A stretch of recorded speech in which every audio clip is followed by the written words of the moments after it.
Ich bin 1920 geboren. Sie seien dann zur Marine gekommen.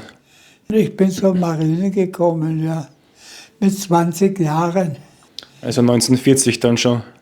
Ja, wie wir die letzte Schifffahrt gemacht haben, wo wir in Schleswig-Holstein ankamen.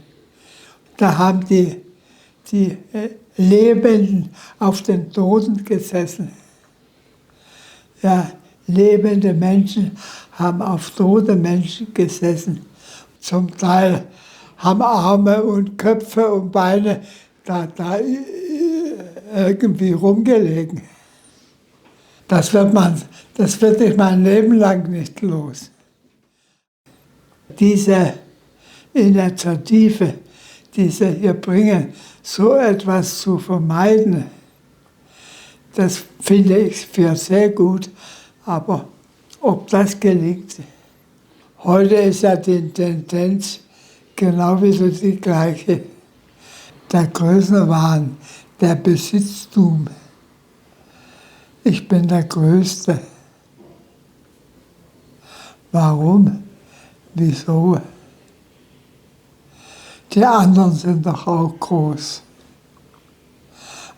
Alle Menschen sind groß. Danke, dass du als regelmäßiger Zuseher eine so große und wertvolle Stütze in unserem Friedensprojekt Lebensweisheiten von noch 100-Jährigen bist. Wenn du jetzt unser Friedensprojekt noch weiter unterstützen möchtest, ist die beste und einfachste Art, unseren Kanal zu abonnieren. Das alles ist nur dank dir und dank dem Vertrauen der einzelnen Familien möglich. Danke. Danke. Einfach unten klicken. Ich bin der Daniel Bleunig, bin Begründer des Friedensprojektes Lebensweisheiten von 100-jährigen Menschen und bin diplomierter Gesundheits- und Krankenpfleger. Und genau diese wertvolle Zeitzeugengeschichte für den Frieden wirst du heute bekommen. Darf ich fragen, wie jung Sie sind? Ich bin jung, ich bin immer jung. Ich bin jung geblieben. Ja, das ist richtig. Wie jung geblieben seien Sie? Wie viele Jahre seien Sie? So um die 50 rum. Im Herzen, ja? Ja. Und das tatsächliche Alter? Das tatsächliche Alter ist, 105. 105. 105. Ich bin 1920 geboren, 25.11. 1920. Ja. Und wie fühlt sich das an, jetzt 105 Jahre zu sein? Oh, ach, wie immer. Wie immer. Ich fühle mich also mal so, aber im Großen und Ganzen bin ich immer mehr auf der lustigeren, auf der gemütlicheren, auf der schöneren Seite. Ich bin nicht bösartig. Ich bin auch niemandem böse, sondern wenn jemand mal was Unrechtes sagt, das war wahrscheinlich keine Absicht. Das war ein Versehen. Sie sind ja 1920 auf die Welt gekommen. Ja. Wie war das damals, so in der Zeit aufzuwachsen? Das war die Zeit der Weimarer Republik, in die Sie hineingeboren geworden sind. Ja, also ich kann mich erinnern, mit etwa 3 Jahren in unserem Garten hat mein Vater so einen Springbrunnen gebaut gehabt. Und da waren so kleine Fischlein drin. Der war ein großer Springbrunnen, der war rund. Und da habe ich mich so vorgebeugt neben meiner Mama und da bin ich ins Wasser reingefallen. Da hat die mich dann rausgezogen. Da kann ich mich dran erinnern. Das war 1923 circa. Genau, etwa, ja. Haben Sie das in der Zeit auch irgendwie so miterlebt? Dann so 1923 war dann die Zeit der Inflation. Wie ist Ihrer Familie gegangen, zu Ihren Eltern? Ja, also meine Eltern, Mein Vater, das war eine große Dampflokomotiven-Reparaturwerkstatt. Da waren drei große Drehscheiben für die Lokomotiven. Das war ein riesenhaftes Gelände und da war er der technische Chef und dann gab es noch einen kaufmännischen Chef. Damals waren die Buchhaltungen eben anders wie heute, nicht?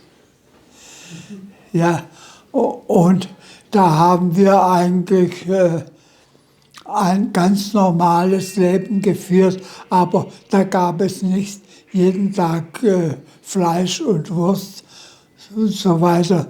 So einen Braten, den gab es dann immer meistens am Sonntag, am Wochenende. Dann war die große Arbeitslosigkeit. Die Parteien, die haben sich gestritten. Es waren mehrere Parteien, auch die kommunistische Partei war da. Und die Parteien, die haben sich sogar verprügelt miteinander. Ja. Da waren natürlich viele arbeitslos, die hatten keine Arbeit. Und dann kam einer, der hat gesagt, ich beschaffe euch Arbeit. Und der hat auch die Bagger stehen lassen und hat die Leute eine Schaufel in die Hand gedrückt und die haben geschaufelt. Die haben also das, was ein Bagger macht, haben die von Hand gemacht. Und dafür wurden sie bezahlt und haben Lohn gehabt. Da gab es so, ich glaube so um die 10 Mark. Wochenlohn gab es da. Ja, und da haben dann die Familien davon gelebt und da ging es halt doch ein bisschen aufwärts dann. Was hat sich denn dann verändert gehabt, wie dann eben der Hitler an die Macht gekommen ist, 1933? Jetzt abgesehen von der Arbeitsbeschaffung, wie war das dann so mit so Propaganda, so Hitlerjugend, wie war das dann so? Ja, es ist so, wir waren ja vorher schon im Sportverein, wir haben schon Fußball gespielt und so wie heute auch, die heutige Jugend. Und wir haben natürlich dann auch so die Hitlerjugend, die Sportvereine, der hat sich nachher Hitlerjugend genannt. Da hat sich aber zunächst nicht viel geändert. Wir sind der Verein geblieben, der wir waren.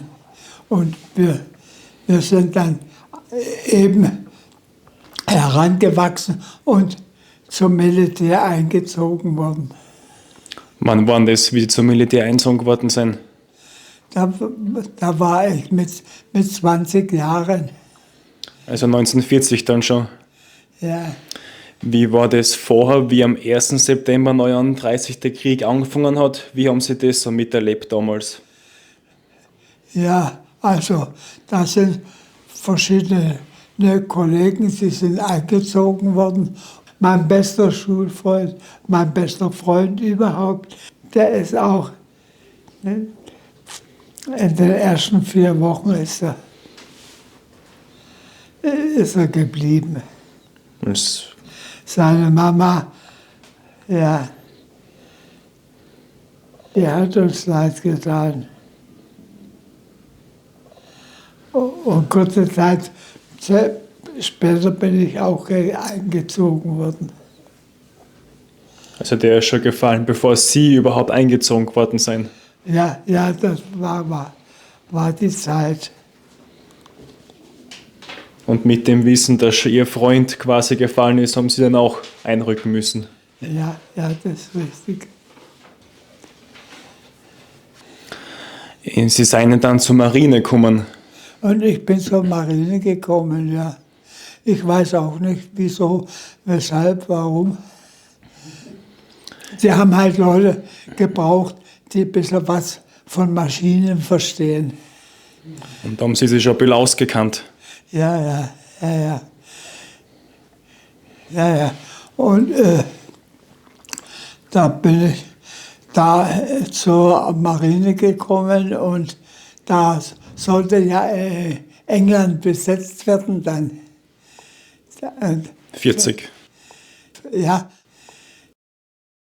ich war ja unten in der Maschine, bin gleich in die Maschine gekommen. So dieser Flotteneinheit, das war die sechste Flottille, da bin ich gekommen. Unsere Flottille, die sechste, die war in den ganzen nördlichen Gewässern in Norwegen, da oben. Da gab es ja keine so Elektronik wie heute, die elektronische Verbindung. Das gab es nicht. Da gab es ein Signal, da gab es Punkt, Punkt, Strich, also die Funker. Und dann gab es die mit der Hand, die Signalzeichen, die Signalsprache.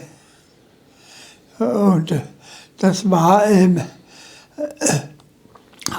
mehr oder weniger eine Beobachtungsflottille, die beobachten sollten, was wo außerhalb der deutschen Wehrmacht geschieht. Dann sind wir natürlich auch öfter angegriffen worden und auch beschossen worden oder von der englischen Küste aus.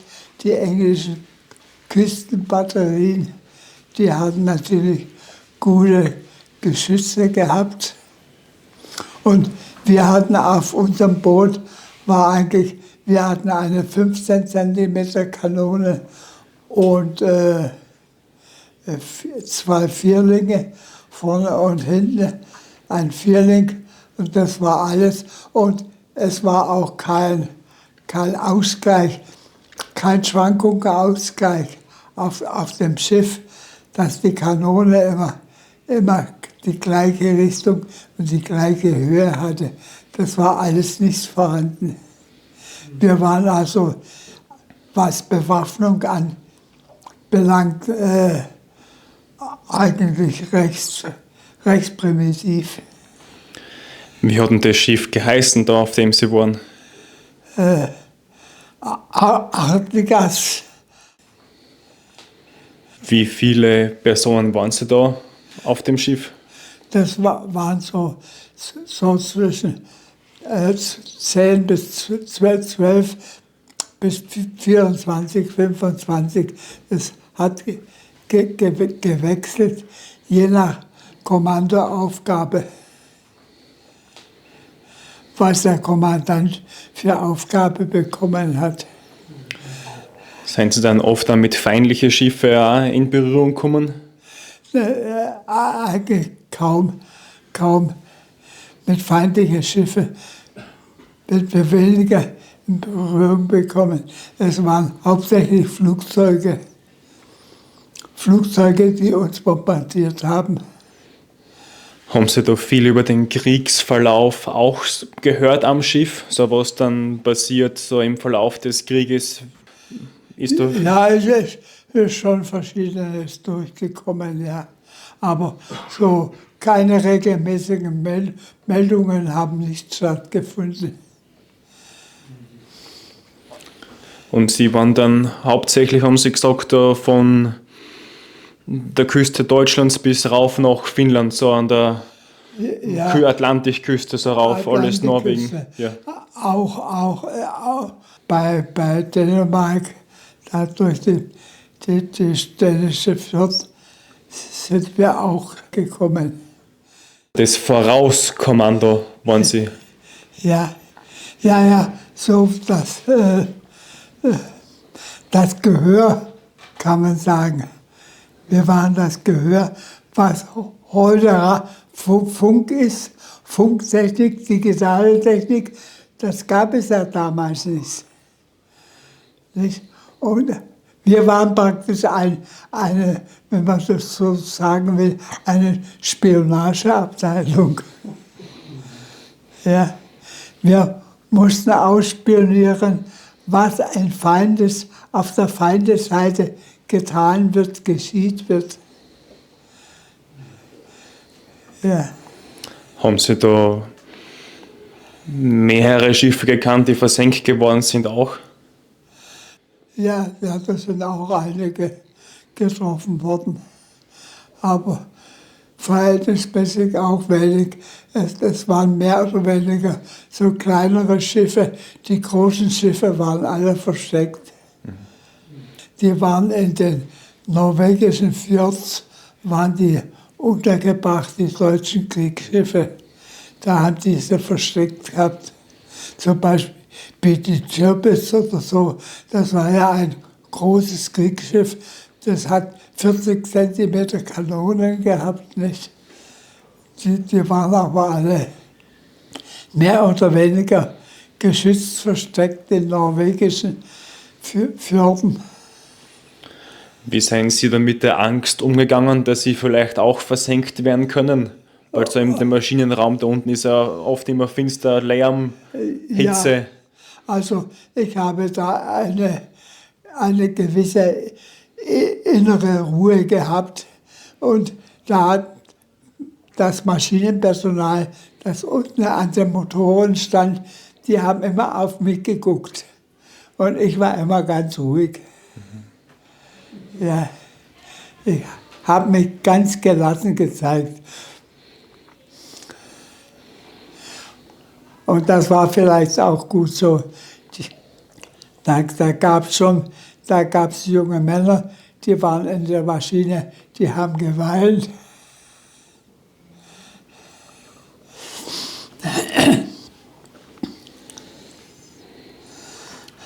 Aus Angst oder? Ich weiß es nicht, aber wahrscheinlich. Haben Sie da Kontakt nach Hause auch gehabt zur Familie? Ist irgendwie heimgeschrieben geworden mit Briefe oder weniger? Wir haben so gut wie keine Post bekommen. Wir hatten ab und zu mal Briefe, die schon ein halbes Jahr oder noch älter waren. Aber wir hatten eigentlich keinen Kontakt nach zu Hause.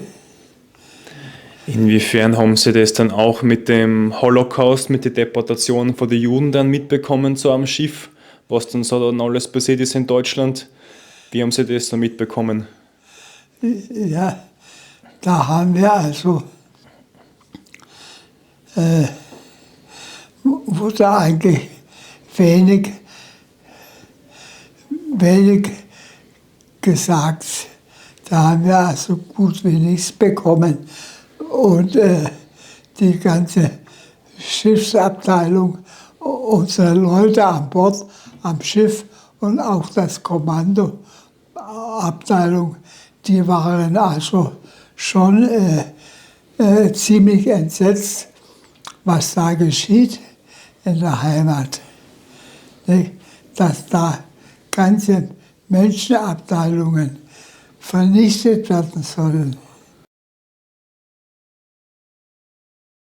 Inwiefern hat es damals so Meinungsfreiheit gegeben im Nationalsozialismus oder im Krieg? Inwiefern hat man sich da frei äußern können, was man denkt? Ja, da war immer der persönliche Umgang. Da war eigentlich jeder war da etwas zurückhaltend und vorsichtig. Denn da konnte es sein, wenn einer mal was Wirkliches gesagt hat, dass der Hitler weggehört oder dass das nicht stimmt, dass das Falschmeldungen sind. Den hat man dann nicht mehr gesehen. Die sind meistens an die Wand gestellt worden. Die sind erschossen worden. Haben Sie da welche persönlich gekannt, denen das Schicksal passiert ist? Ja, ja, der ist auch zu spät gekommen. Und zwar ein Notauslauf. Und der war bei seiner Freundin, da ist er noch losgelaufen. da war das Schiff schon in Bewegung ein bisschen.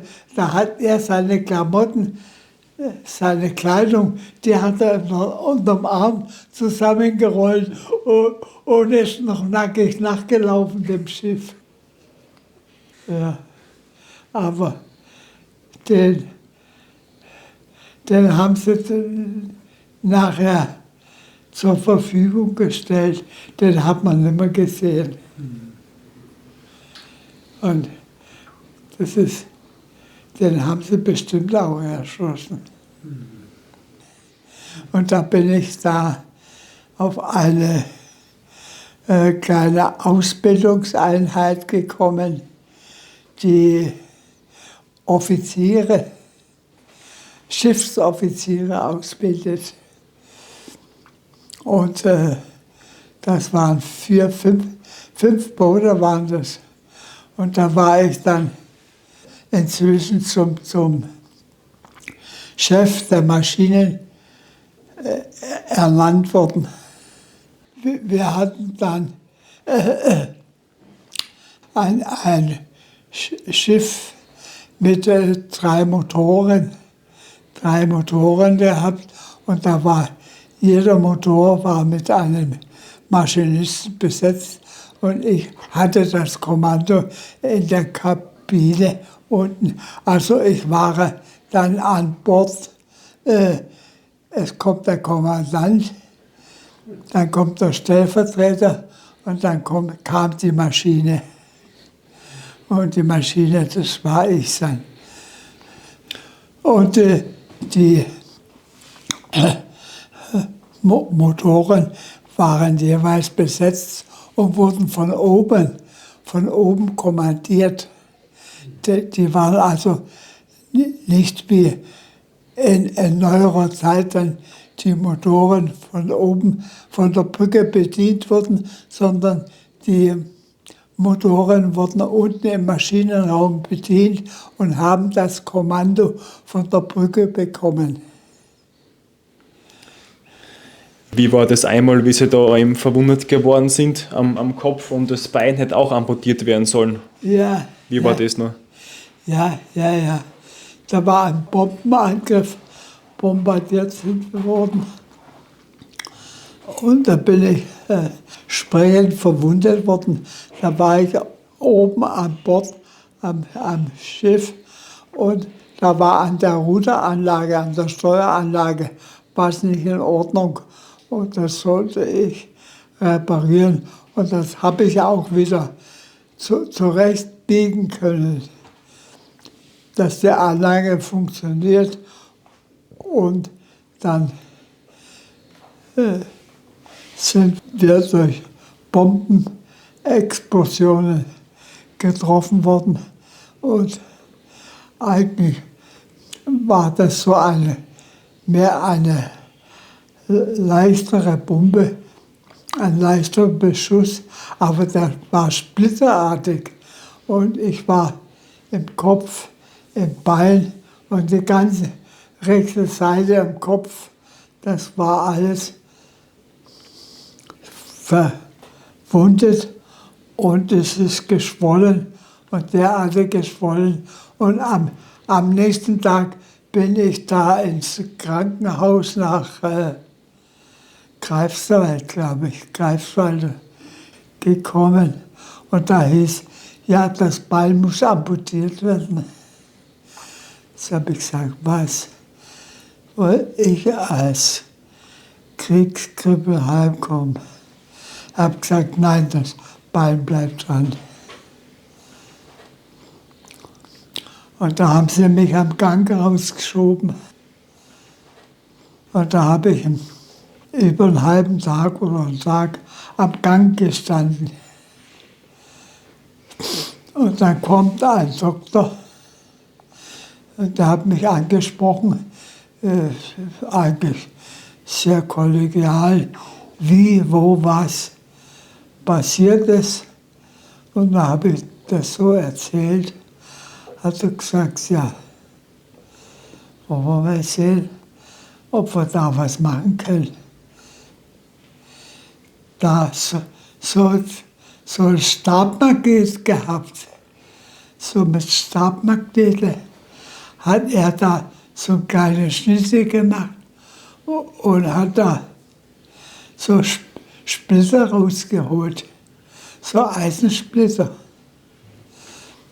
Und einen Splitter habe ich gemerkt, wer den raus hatte. Das war direkt eine Wohltat für mich. Das war ein Splitter, der war im Knie drin. Und da hat er den Splitter rausgeholt. Und noch verschiedene andere Splitter hat er auch rausgeholt. Und er hat gesagt, das Bein wird aber wahrscheinlich, das Knie wird steif bleiben. Das werde ich nicht mehr so bewegen können. Aber ich soll es immer ein bisschen probieren, wie weit es geht. Wenn ich es ein bisschen bewegen kann, soll ich es bewegen, aber nicht über die Schmerzgrenze hinaus soll ich es bewegen. Und das habe ich eigentlich gemacht. Und das geschwollene Bein, das ist abgeklungen, das hat sich wieder fast normalisiert. Und ich habe halt das Bein immer ein bisschen bewegt. Und der Arzt, der mir das gemacht hat, das war der erste deutsche Arzt, der eine Herzoperation gemacht hat. Mit Z fing sein Name an. In welchem Jahr waren das, wie Sie da verwundet geworden sind? War das Anfang des Krieges, Mitte des Krieges, Ende vom Krieg? Das war am Ende. Ende. Das war am Ende. Relativ zum Schluss. Ja, das war zum Schluss. Und beim Kopf, wie ist es dann gewesen beim Kopf da, was man heute noch sieht ein bisschen? Das sieht man heute noch ein bisschen, ja. Das ist alles wieder hat sich normalisiert. Und einmal, wenn ich richtig informiert bin, sind Sie dann einmal von Bord gegangen, weil Sie einen Kameraden beerdigen wollten. Und dann in der Zwischenzeit ist das Schiff bombardiert geworden von Ihnen. Ja, das war ziemlich zum Schluss. Da ist unser Jüngster, der war noch nicht mal 18 Jahre alt, der war gefallen. Und da haben wir ihn, normalerweise hat die Marine hat jeder einen Seesack. Und der Seesack, der ist so über 2 Meter lang, da hat man die da reingeschoben und hat sie aufbewahrt, hat sie an Bord behalten. Da waren wir in einem Flussdelta und da war ein Friedhof in der Nähe.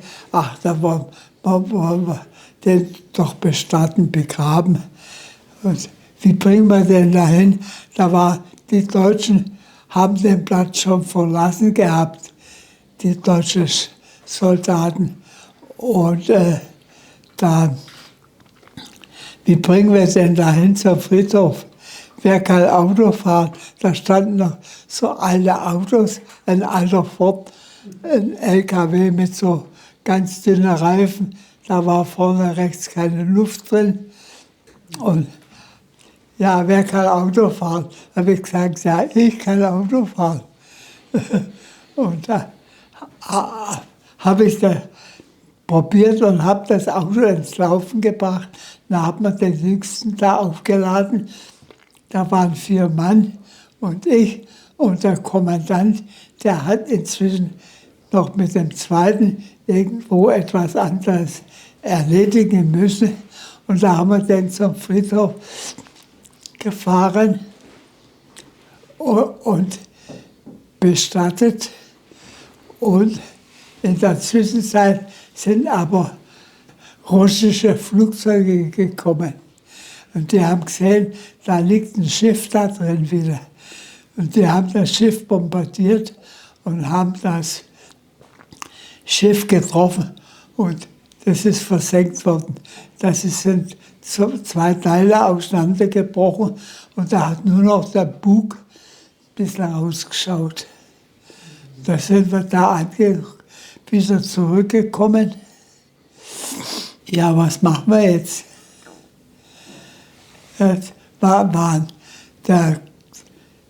Wir vier, die im Friedhof waren, 4, 5 und der Kommandant und sein Stellvertreter.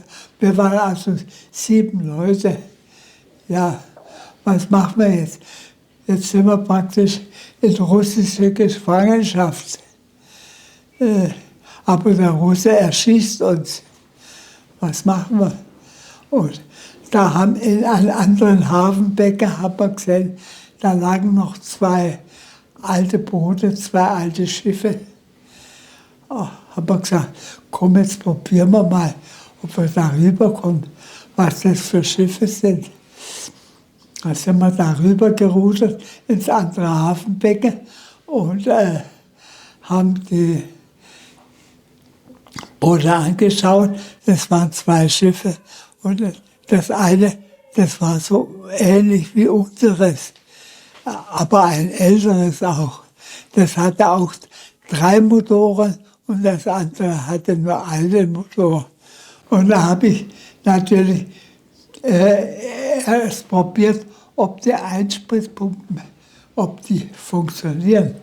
Denn wenn eine Einspritzpumpe nicht funktioniert, nicht einspritzt, dann kann ich den Motor drehen, der springt nichts an. Und da habe ich die verschiedenen Einspritzpumpen ausprobiert und habe die entlüftet. Und siehe da ist mir ein Motor angesprungen. Und da habe ich auch dann den zweiten Motor zum Laufen gebracht.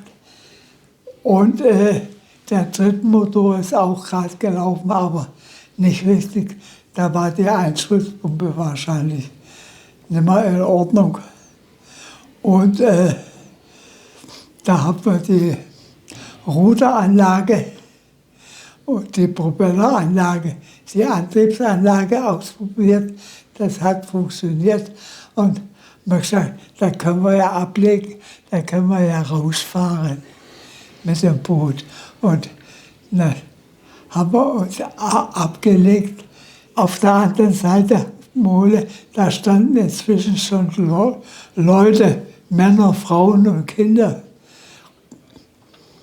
Ja, was machen wir die? Jetzt haben die uns zugewunken. Wir sollen doch rüberkommen. Na, hat unser Kommandant dort angelegt und hat die Leute an Bord genommen. Und da spurten immer mehr. Und jetzt hat er die Leute alle angewiesen, da wo sie sehen, müssen sie stehen bleiben und hinsetzen. Die dürfen sich nicht hin und her auf dem Schiff bewegen, weil das Boot hätte kentern können. Das Boot kippte um durch eine Gewichtsverlagerung. Und haben wir das ganze Schiff voll Leute, voll Flüchtlinge gepackt und sind da ausgelaufen, ganz langsam. Dann, wenn der Russe ein Schiff fährt, das hinterlässt ja eine Spur. Und das sieht man von oben. Wir waren einen ganzen Tag unterwegs. Die ganze Nacht sind wir durchgefahren. Und irgendwann waren wir in Schleswig. Wie wir nach Schleswig kamen, das weiß ich jetzt auch nicht, ob der außenrum gefahren ist oder ob er da bei Dänemark durchgefahren ist. Das weiß ich nicht. Auf jeden Fall in Schleswig waren englische Soldaten, die haben uns auch als Soldaten erkannt und haben uns gesondert abgestellt und wir sollten englische Schiffe besetzen, englische Minenräumboote. Das heißt, dass Sie nach Minen tauchen. Ja, nach Minen suchen. Und das waren natürlich ganz gefährliche Positionen, weil so eine Mine oder eine Treibmine, wenn die explodiert, ist es passiert nicht. Und da sind wir halt in das englische Quartier gekommen. Das war ein freies Gelände. Und das ist so, einmal in der Stunde ist da so eine englische Patrouille vorbeigekommen. Und da haben wir gesagt, ach, da könnte man doch eigentlich hier verschwinden. War meine Wenigkeit und der zweite von unserem Schiff. Und da haben wir uns da unten drunter unter den Drahtzaun gemacht und sind dann auch losgewandert. Da hat sich keiner mehr drum gekümmert. Und dann sind wir zu einem Bauern gekommen und da haben wir bei dem Bauern übernachtet und der hat uns da auch erkannt und übernachten lassen. Und waren wir ein paar Tage dort. Da hat er gesagt, der Bauer, ihr könnt ja nicht bleiben, ich muss euch anmelden. Sag ich, ja wo? Da und da und da. Sag ich, ja, dann melde uns doch an. Ja, da hat der Engländer ein Büro besetzt gehabt mit einem Deutschen. Und man hat gesagt, na gehen wir halt dahin und melden uns. Und wie wir da reinkamen, er schaut mich an, der da sitzt, und ich schaue ihn an und habe gesagt, wir kennen uns doch. Ja, woher kommst du denn? Auch von der 6. Flottille aus Antwerpen. Ah, ja. Ja, hat er natürlich gesagt, ja, was willst du denn, was brauchst du? Und da hat er alles aufgeschrieben, was wir so für Wünsche hatten. Und wir durften uns dann frei bewegen im ganzen Gelände, ohne jedwede Einschränkung. Wie war das dann, wie Sie dann heimgekommen sind von dem Bauer in Schleswig-Holstein? Wie war das dann, wie Sie dann zur Familie heimgekommen sind? Wann war das nachher dann? Ja, es war so, dass wir da bei dem Bauer waren und ich hatte dann durch die englische Bescheinigung freie Reise in Deutschland. Meine Schwester war ja in Stuttgart verheiratet. Bin ich nach Stuttgart gekommen. Ja, und da war ich ja eigentlich in Stuttgart. Ich habe ein ganz schräges Gesicht gehabt. Und da hat der alte Dr. Hartenstein gesagt, ja, wie sind Sie, was haben Sie denn da? Und habe ich gesagt, was ist? Sagte er, ja, ich habe 2 Kollegen, die sind im Stuttgarter Westen. Die gucken wir uns mal an, die müssen sich das anschauen. Die können bestimmt was machen. Und da war ich im Stuttgarter Westen mit dem Dr. Hartenstein, mit der Alten.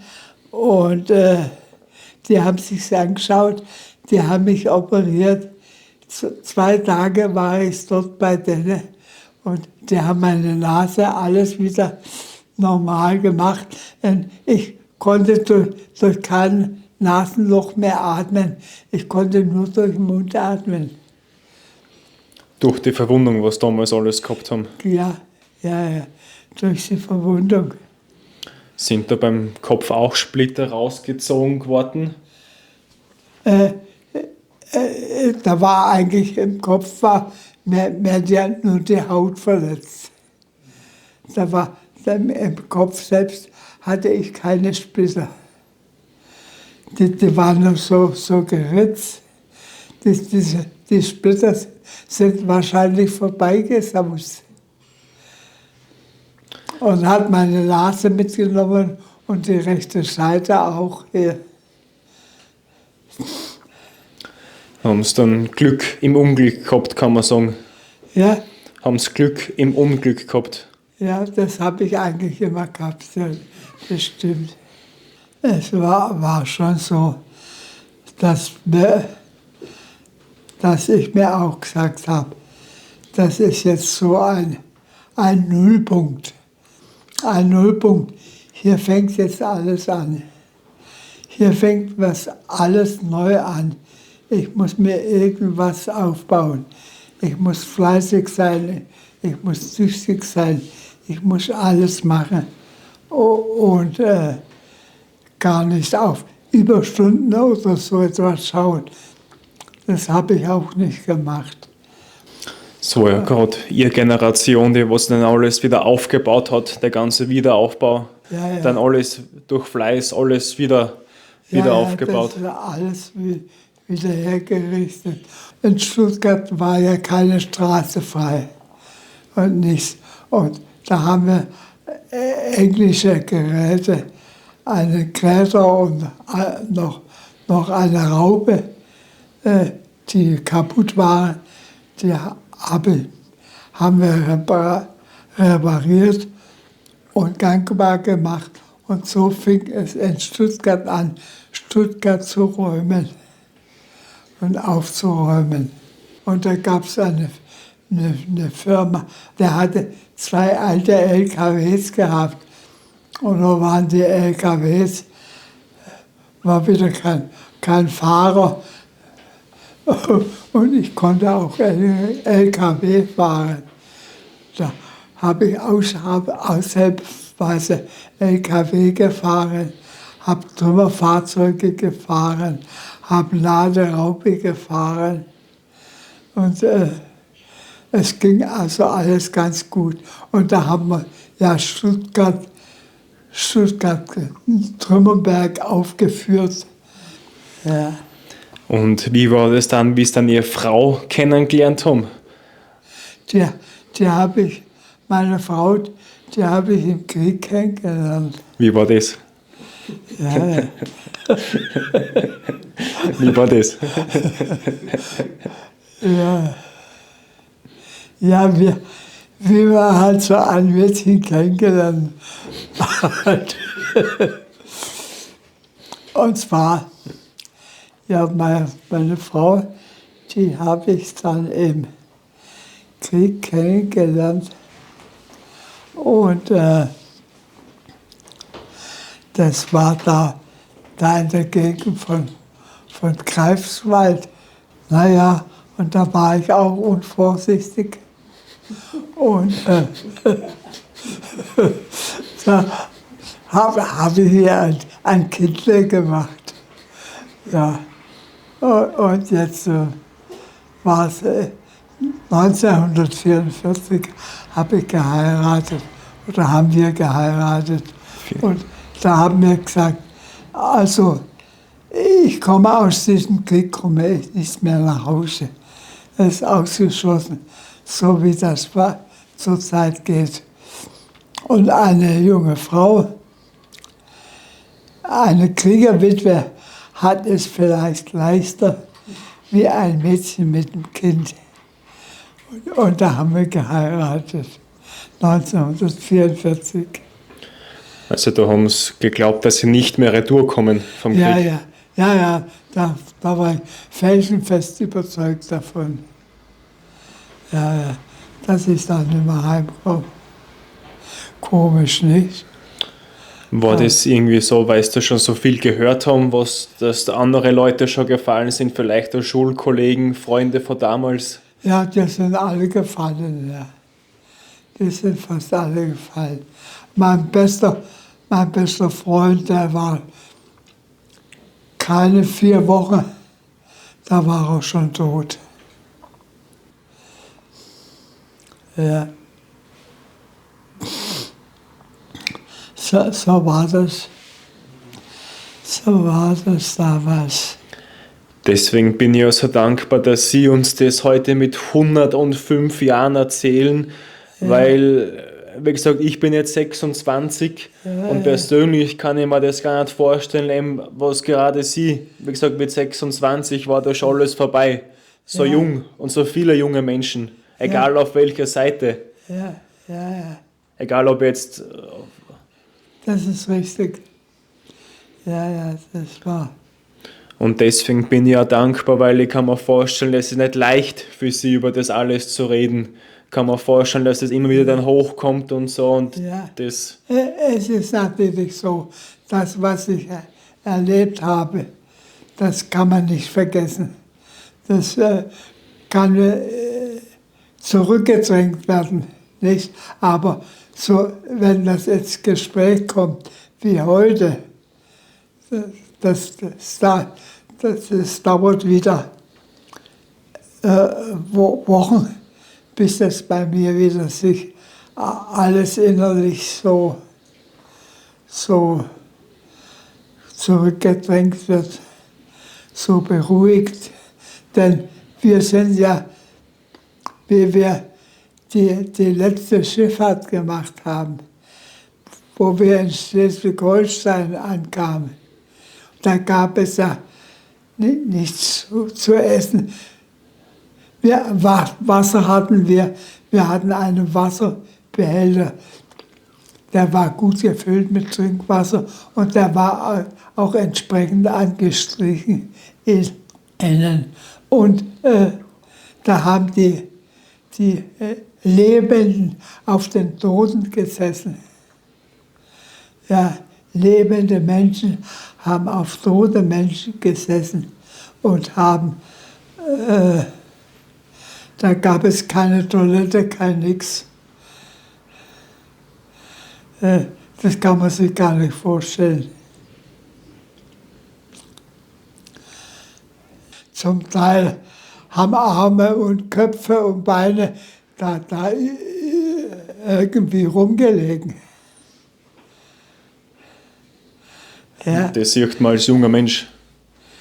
Und das zu sehen, das ist tragisch. Und das wird ich mein Leben lang nicht los. Aber ich kann es immer zurückdrängen. Und nach einem solchen Gespräch wie heute, das dauert sehr lange bei mir, bis das alles wieder so nicht in Vergessenheit, aber zurückgedrängt wird. Deswegen danke, dass das möglich gemacht geworden ist. Da kommen mir selbst die Tränen.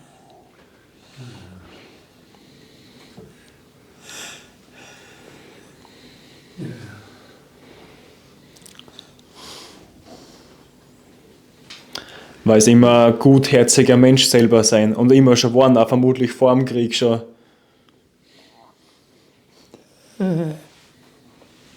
Ja, also ich hatte eigentlich immer gute Freundschaften gehabt, gute Kameradschaft. Unser Sportverein, wir waren eigentlich recht passable junge Burschen. Wir haben uns auch mitunter mal ein bisschen gekämpft und Fußball gespielt. Dann kommt man in den Krieg und viele kommen nachher nicht mehr zurück von den Freunden oder von den Bekannten. Es sind viele nicht mehr zurückgekommen. Mein bester Schulfreund, mein bester Freund überhaupt, wir waren immer irgendwie nicht weit auseinander. Der ist auch In den ersten 4 Wochen ist er geblieben. Seine Mama, ja, die hat uns leid getan.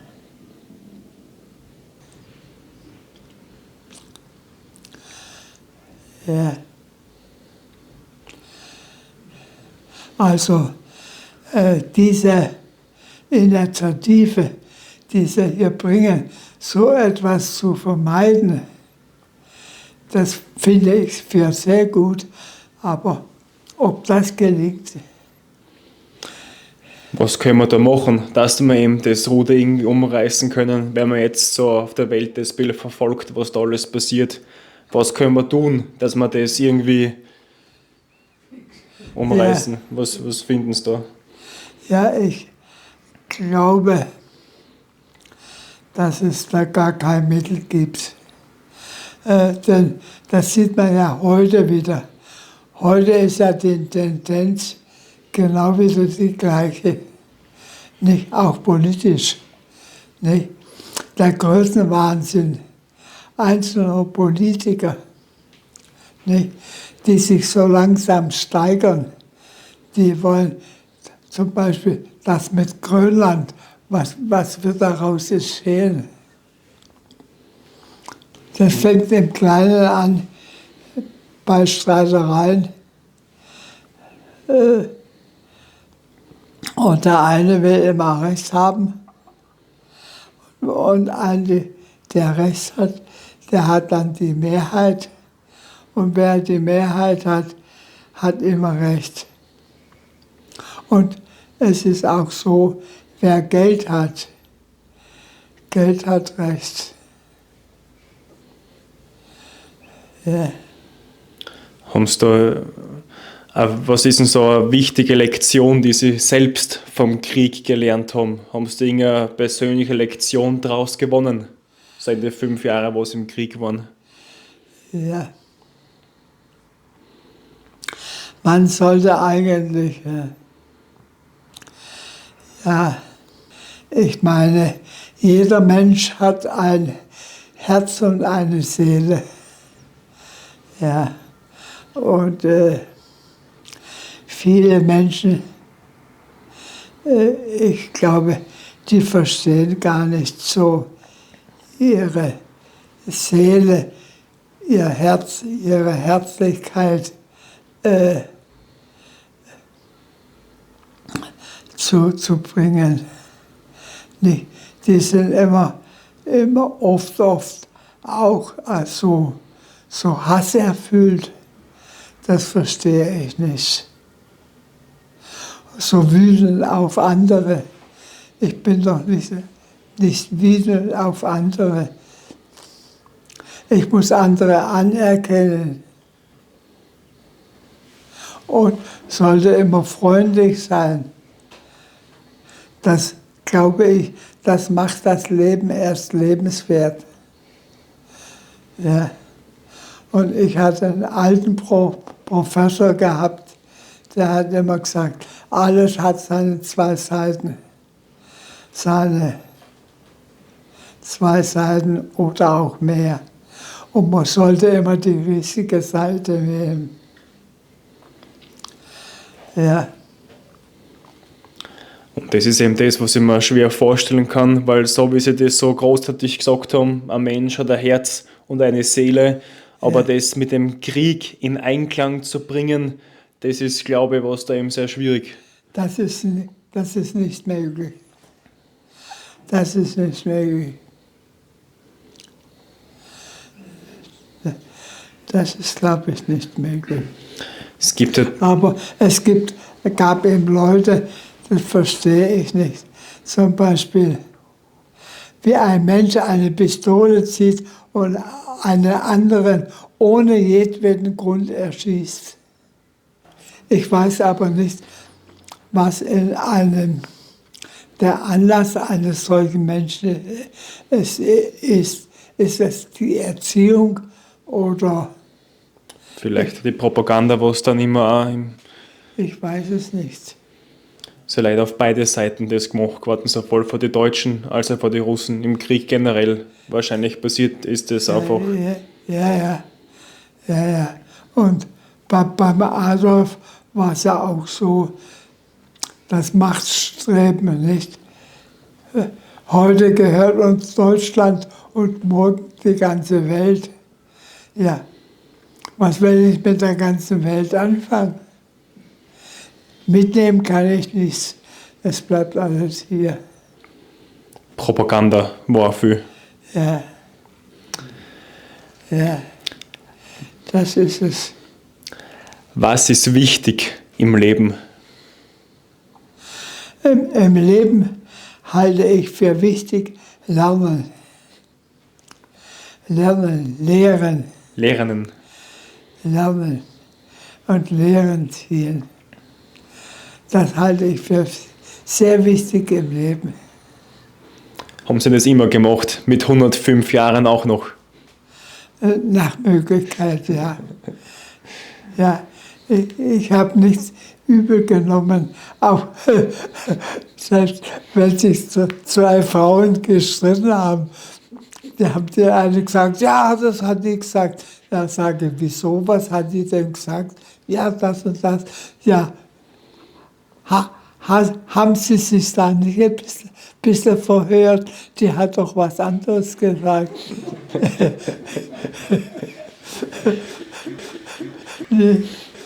Und so hat man das Ganze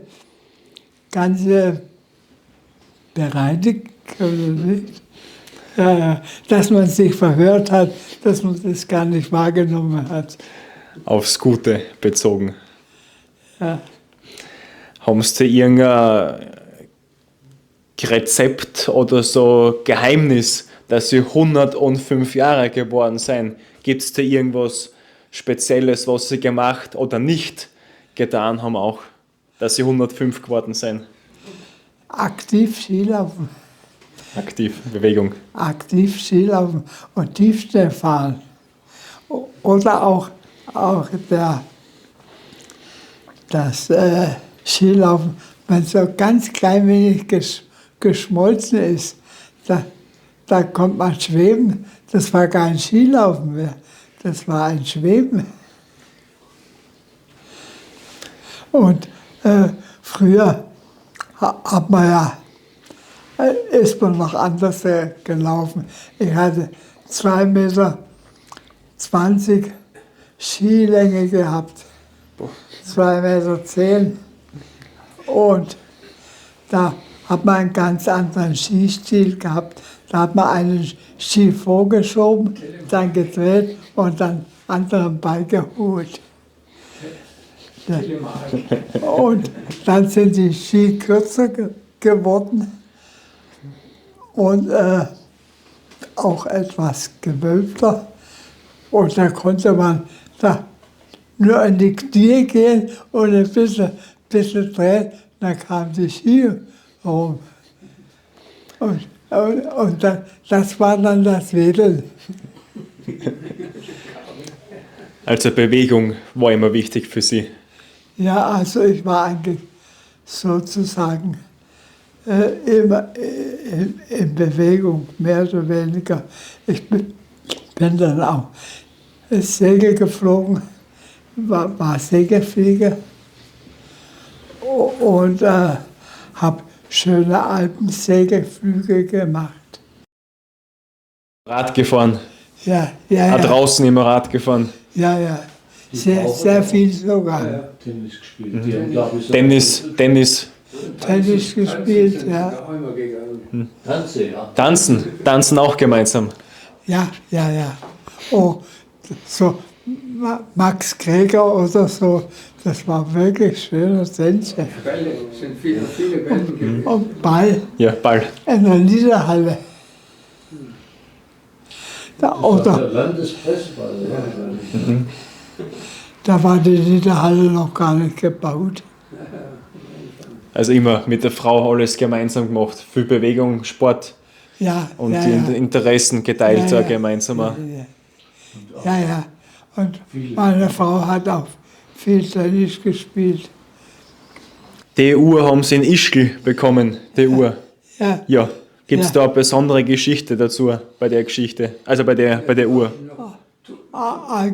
eigentlich nicht. Ein gutes Verhältnis Ja. hatten wir. Weil 50 Jahre seien sie Ski gefahren, haben sie gesagt. Habe ich gerade gehört. Ja, ja. Da war Ischgl noch ein kleines Dorf. Da waren 3 Bauernhäuser. Und da war noch, was war eine Gastwirtschaft, die Post und noch eine Gastwirtschaft. Und sonst war nichts in Ischgl vorhanden. Und was war das für ein Gefühl beim Skifahren? Warum seien Sie so gern Ski gefahren? Ich weiß auch nicht. So das Schweben, so die Bewegung, das hat mir irgendwie so eine schwebende Bewegung. Und gemeinsam mit der Frau waren Sie immer dort auch. Ja, ich war mal mit meiner Frau. Meine Frau hat dann auch Skifahren gelernt. Die konnte das gar nicht. Und wie viele Jahre waren Sie mit der Frau verheiratet? Wie lang? Von 44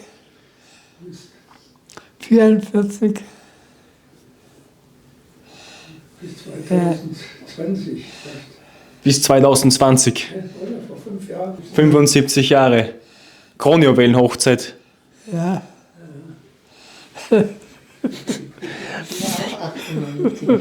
Auch 98. Was ist da so ein Ratschlag oder eine Weisheit, dass die Zuschauer oder ich auch einmal 75 Jahre verheiratet sein kann? Gut, bei mir wird es knapp, aber ja. So, das ist ganz einfach. Die Frau hat immer recht.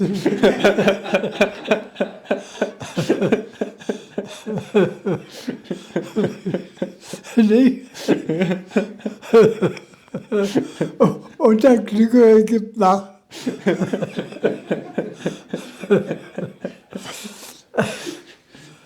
Ja. Dass die so lange ausgehalten haben mit mir.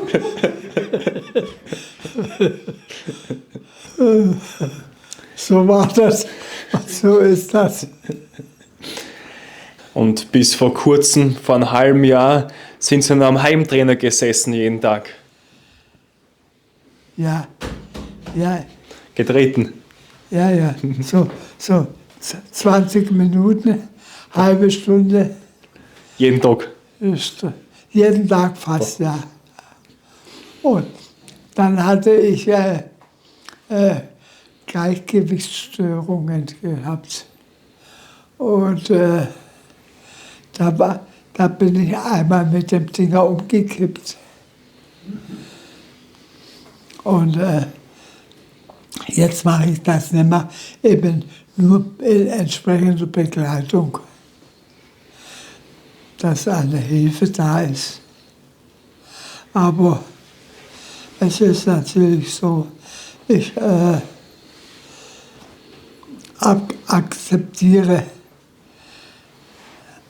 akzeptiere auch das Ende. Da, wo ein Anfang ist, ist auch ein Ende. Und ich erwarte mein Ende eben auch. Aber hast du da droben vergessen auf mich? Es sehnt mein Herz nach Liebe sich. Das Volkerlied. Ja. Welchen Ratschlag geben Sie uns mit auf den Weg? So ein Lebensratschlag oder Botschaft? Ja.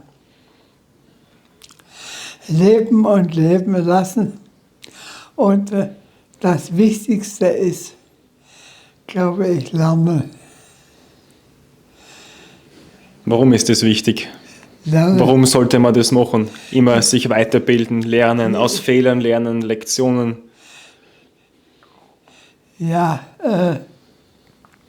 umso umfangreicher sind die allgemeinen Kenntnisse und umso mehr kann man sich damit beschäftigen, mit dem Wissen, das man hat. Ja, zum Beispiel auch, wenn ich mich nicht bewege, körperlich bewege, aber geistig bin ich immer irgendwie auch in Bewegung. Also nicht nur körperlich, sondern auch geistig. Wer rastet, der rostet. Geistig, ja. Trifft auf beides zu. Geist. Wer rastet, der rostet. Ja, und ich halte es auch für richtig, dass man oft alte Weisheiten versucht aufzufrischen. Also jedenfalls, ich versuche es aufzufrischen und da stellt man doch fest, was man vergessen hat, nicht? Ja. Dass man doch nicht mehr alles weiß, was ist zum Beispiel Pi. Was ist Pi?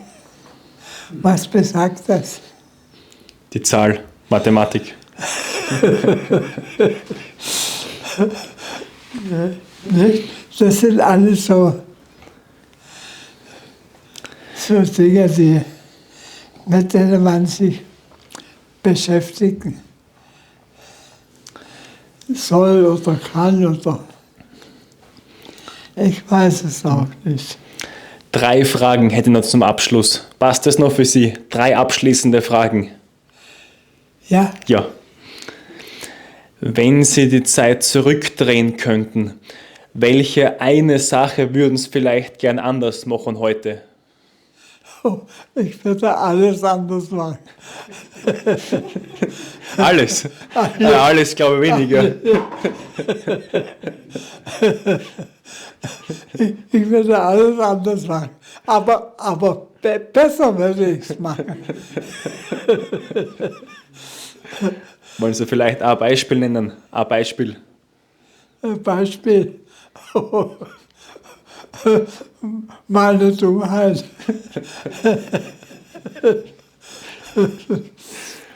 Also ich glaube, da kommt jetzt raus, auch über sich selbst lachen können ist wichtig. Bitte was? Sich selbst oft nicht zu ernst und nicht zu wichtig nehmen, sondern auch über die eigenen Fehler lachen können. Natürlich, ja. Man ist nicht immer derjenige. Man kann auch wahrscheinlich anders sein. Aber ich bin immer innerlich ein gut aufgelegter. Ja. Ich kenne keine Bosheiten. Ich kenne keine Feindseligkeiten. Ich weiß nicht. Ich bin eigentlich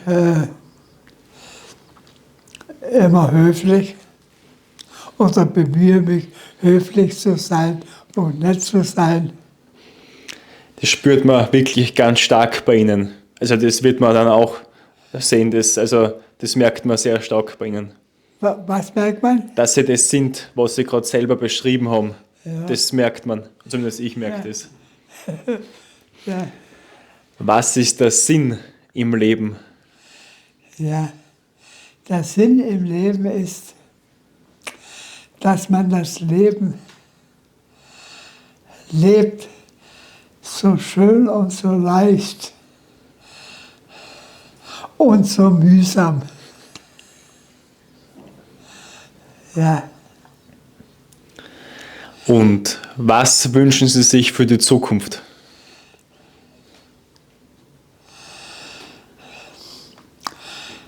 also für mich persönlich eigentlich weniger, dass ich in den Himmel komme. Und, aber dass die Menschheit von irgendeinem Größenwahnsinn ablässt. Dass nicht der Größenwahn, der Besitztum, ich bin der Größte. Warum? Wieso? Die anderen sind doch auch groß. Alle Menschen sind groß. Und alle Menschen sind eigentlich, ja, das wünsche ich mir.